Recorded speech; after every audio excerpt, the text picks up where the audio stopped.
Ashutosh, Okay. you have Harjeet Singh with you. There's a massive problem when it comes to the two Punjabs, India and Pakistan. We've seen certain blame game that has taken place between the two sides. How do you see the two sides really working on the problem when it comes to air pollution and tackling it? Well, and that's a very critical issue, particularly for Delhi, NCR, India's capital, and perhaps we see the similar situation across northern India. But sir, you have been talking about it, deliberating about these situations. What we see in Delhi, the NCR, similar situation within certain provinces of Pakistan. There is a talk about carbon emission, the PM 2.5, PM 10. There are efforts we have seen in past to, odd even formula. Then we see Graph 3, Graph 4 implemented. But at large, how do you see the situation developing and the efforts that we talk about our authorities are taking? Is that adequate in terms of the measures that they are taking? Well, Ashutosh, absolutely not. And that's why we face this problem every season and we are not able to resolve it. The challenge is we wake up only during this time and then we sleep almost throughout the year.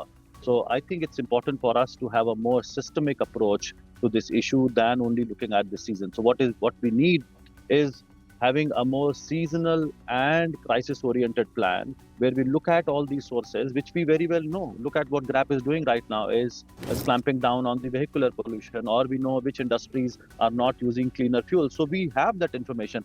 Why are we not taking steps to regulate those industries which need to adopt cleaner fuels, move away from fossil fuels? And there are some small businesses which will need incentive and technological support, which we need to do much more proactively. Public transport, yes, we do see mobility now increasing, but clearly it has not been enough. That's why we have not been able to bring vehicular pollution down, and the public transport system is not good enough for middle class and upper middle class, and that's why we are not able to attract them. And I always remind that I come from Delhi NCR and I don't see bus transit system really working very well. We also need to look at how we can increase the green spaces, and we really don't have, except some parts of Delhi. If you look at the larger NCR, we have not really looked at that part. Agriculture problem still remains. So we have not looked at it from a systemic point of view. We are not waking up, talk about it for a few weeks, and then go back to the same routine. And my biggest When we concern talk is about at a global level, we talk about climate balancing. For similar situation, of we see the adaptation of the method for the agriculture. There is a talk about fund these farmers, financially help them, and that could be one solution when they would, get away with this stubble burning. yeah. It has literally become a menace. You think the authorities and the government are doing enough towards that? I don't think so, because the problem is much deeper.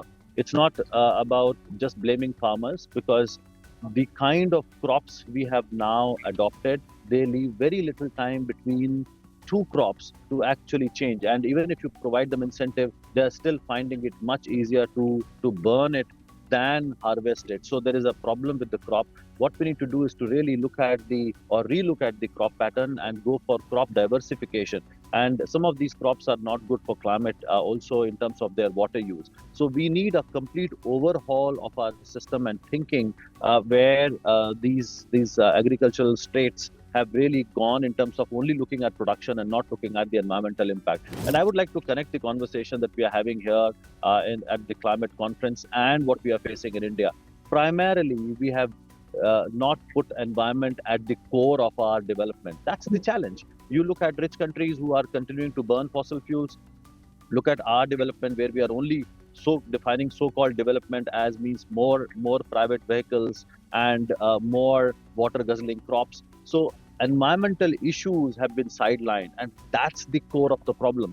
We need to prioritize that. So these issues are connected, even if the factors currently in India and Pakistan are very local, but the mindset of the development model remains the same, and that's what we need to tackle in our countries and of course at the global level. Well, is there a lack of political will over here that you see? Because we see a lot of blame game even today, as we speak. When all states are facing the same crisis, each one is holding press conferences after press conferences saying, look at this state and look at that state, but not looking within and introspecting as to what needs to be done on an immediate basis. So are we looking at lack of political will and more blame game rather than really taking responsibility and showing some accountability?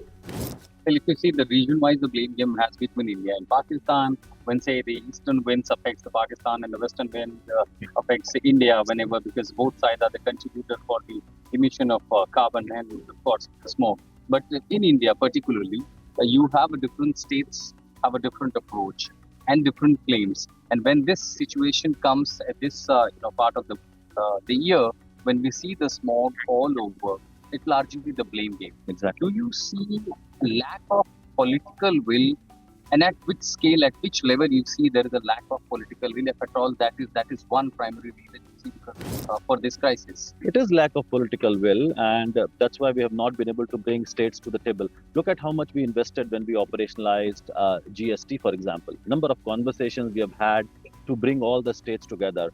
Look at how we did when we were responding to COVID. Initially, there were challenges, but we could bring all the states together. We need to start treating air pollution as a national emergency. We talk about it briefly for a few weeks in a year, but then we forget about it. The measures that we have to take across states need to be very well coordinated, and we need to go beyond the party politics and start looking at it, the scale of the problem the way we are facing right now. And I would call it a national shame that Delhi and many other parts are the most polluted cities in the world, and here we have a mountain of garbage. We are not able to deal with solid waste management, and we cannot blame any other country for that. We have all the technology. We have satellite systems. We are going to the moon. We are going to the Mars. Why are we not able to deal with our pollution? Be it air pollution, water pollution, and look at the waste management issue. So I think it's clearly lack of political will. Can we start dealing with it as an emergency? I'm sure we have the resources and the capacity to do it.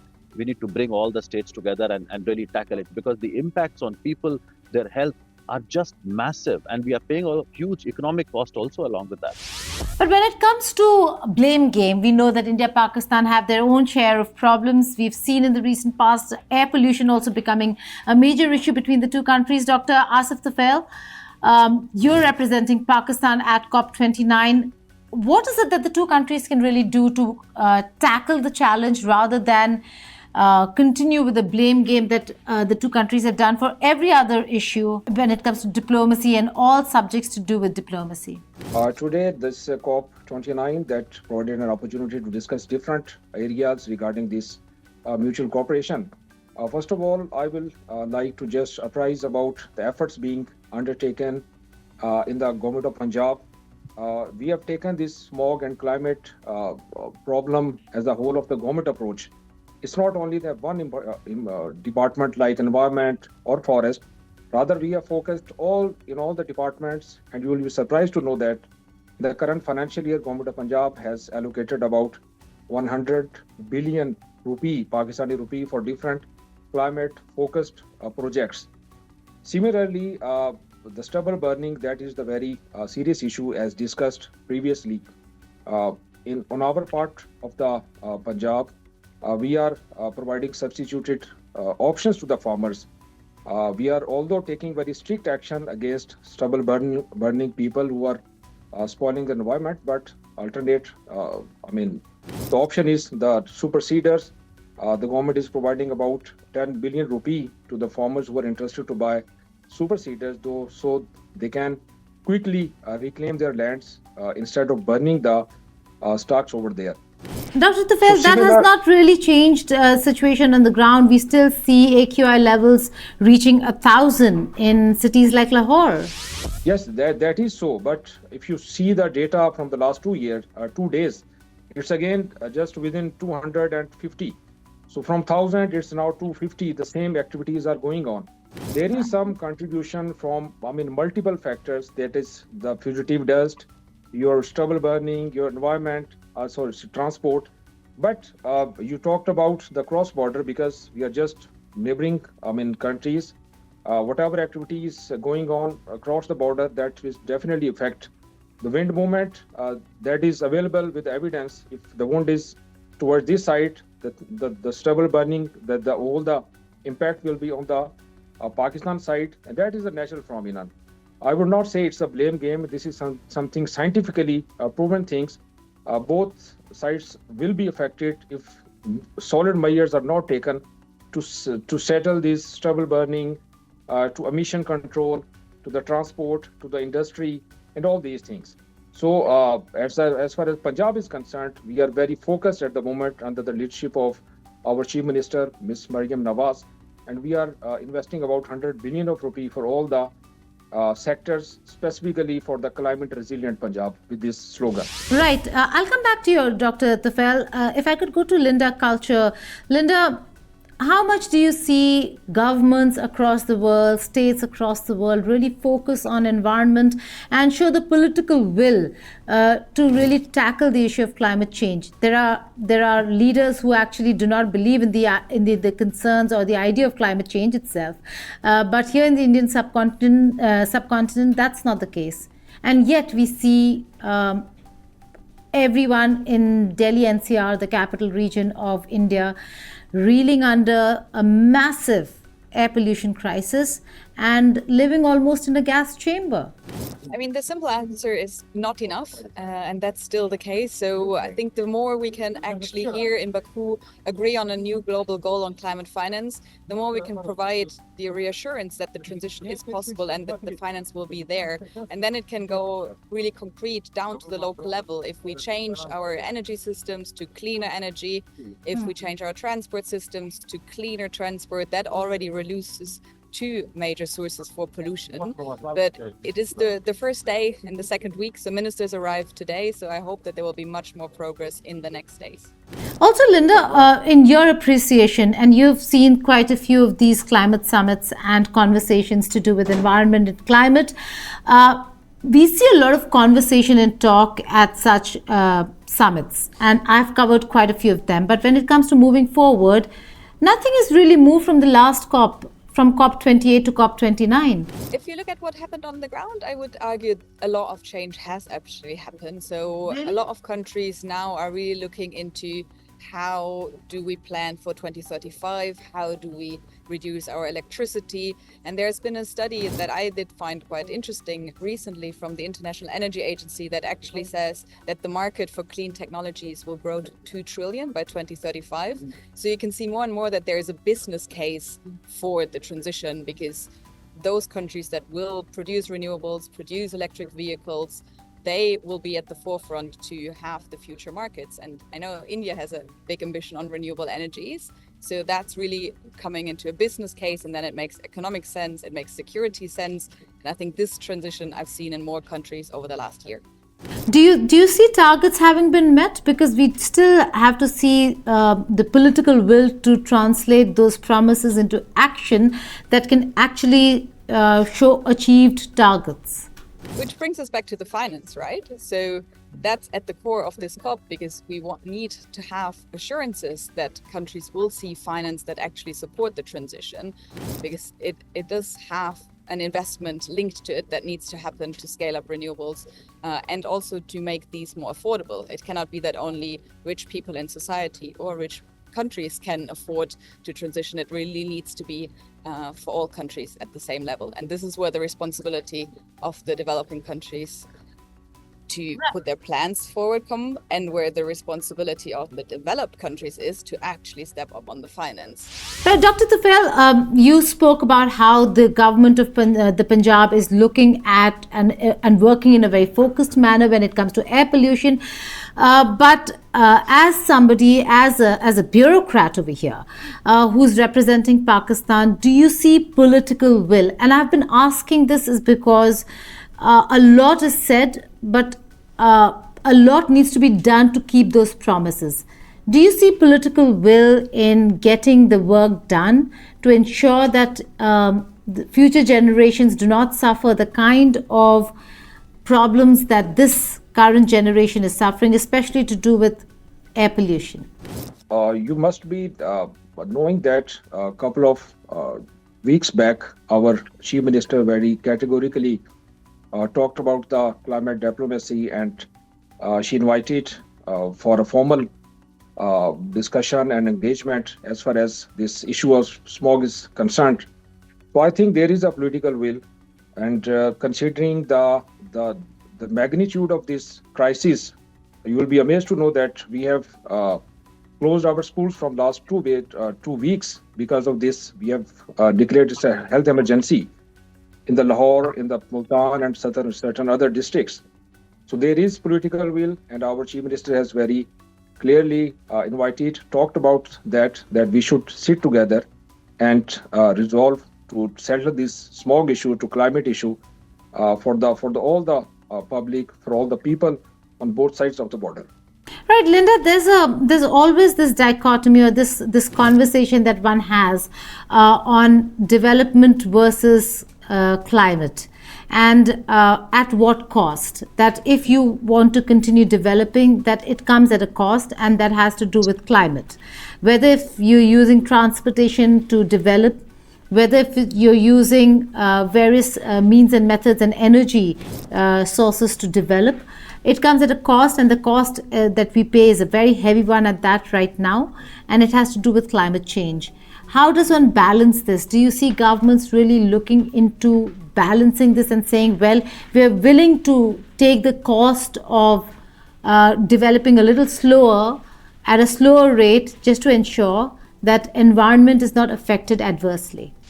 I would think that we saw the economics shifting quite a lot. So a lot of the renewable technologies, for example, at least in the global north, are now cheaper than producing new nuclear or new fossil fuels. But this needs to be equalized and happen in all countries. Otherwise, indeed, as you say, some of the fossil fuel solutions might still be economically more appealing. So a lot has changed already. And in this COP, we hope that more countries actually come together to change the economics even further. Because as you say, for as long as a heat pump or an electric vehicle is more expensive than the fossil-based solutions, countries and people have a stronger incentive to take the old solutions. So to modernize, you can shift. And it comes actually with a lot of benefits. I'm from the European Union myself, and there we have seen that shifting to more renewables has improved air quality in the cities as well. It has improved when no more heating has been done with coal, especially in countries like Poland. It has improved when less polluting cars have been sold. So the really air quality benefits have been measurable. So that is a lesson that the Europeans can share with some of the other countries, on top of obviously providing the financial support for other countries to embark on the same trajectory. Right. Ashutosh, final word from you and Harjeet. Both of you are in Baku. You're looking at and you're absorbing what is happening in terms of the conversations in Baku. What are the big takeaways for you and for Harjeet when it comes to this climate summit, particularly to do with air pollution? Largely, Geeta, we see this time around, it's on the negotiation for the climate financing. And when it comes to climate financing, there will be also talk about the carbon credit trading. And of course, when it comes to air pollution, then the biggest contributor is the carbon emissions. How these countries, the developing countries, the global south is going to reduce their carbon emission. And in that terms, what help will come from the global now? So that seems to be one of the biggest issues that is being deliberated here at the COP summit. But sir, at your perspective, at your point of view, what are the biggest takeaways you think so far is being deliberated here at the COP29? So from developing country side, they have put out their issues very clearly. Number one, we have to agree on the quantum, and that has to be in trillions of dollars. India put out the figure of $1 trillion annually, Arab states at 1.1, and Africa 1.3, and now the entire group of developing countries have adopted $1.3 trillion annually as the target. The second thing, which is major, is about the quality of finance. We want grants and not loans, because we know how loans are further exacerbating the debt crisis. And the third issue is also how do we include the loss and damage issue. As we know, we got a new fund, and this particular target of new climate finance goal should look at mitigation, which is emission reduction, adaptation, but also dealing with loss and damage, as people are already suffering and they need support to recover from climate impacts. But the NDCs that are being announced, for example, the Brazil, the way they said they're gonna reduce the carbon emission by 67% in the next 7-8 years. So they are being too ambitious, or many other countries setting up NDCs are setting, projecting, very high emissions. But do they have a blueprint, or is it only the verbal orientation or just some prediction they have made? Well, I'm sure they have worked on the details, but the key aspect there is these are all conditional, or most part of these pledges are conditional. And that's what the UNEP emissions gap report and immediately after NDC synthesis report that came out in the last few weeks is specified that we need to look at the conditional aspect, which means these plans are going to be implemented only if finance and technology are going to be provided. And even with that, we are looking at a target of going beyond 3-degree temperature rise, which is huge. At 1.5 degrees Celsius of warming, look at the kind of impacts we are facing. And if you go beyond 3 with these targets, it's going to be devastating for everybody. So we need to raise the ambition now and also provide money so that those conditional targets can be implemented by developing countries. And due to impact of Geeta, I would just like to add, because the representatives of the Marshall Island are here and I met them, that an island with a population of 25,000, the severe crisis, that there is even existential crisis because the sea level is rising. And these 25,000 people are at risk, and there are several such small islands during the deliberation of the second and third day. They even discussed the climate, the impact of the climate change. They will be the biggest victim if the urgent measures are not taken. Well, this is the big story we'll be talking about. It's not just about air pollution, which is one aspect of climate change and environmental concerns. Like Ashutosh just said, it's also about smaller states, island states that are almost drowning and will cease to exist should the world not look at this as an emergency situation. And we'll talk about that, the drowning island states, and what is it that COP29 is doing about the conversations around these drowning islands. On that note, Ashutosh Mishra, Harjeet Singh, Linda Kalcher and Dr. Asif Tufail, thank you so much for joining us here on India Today Global.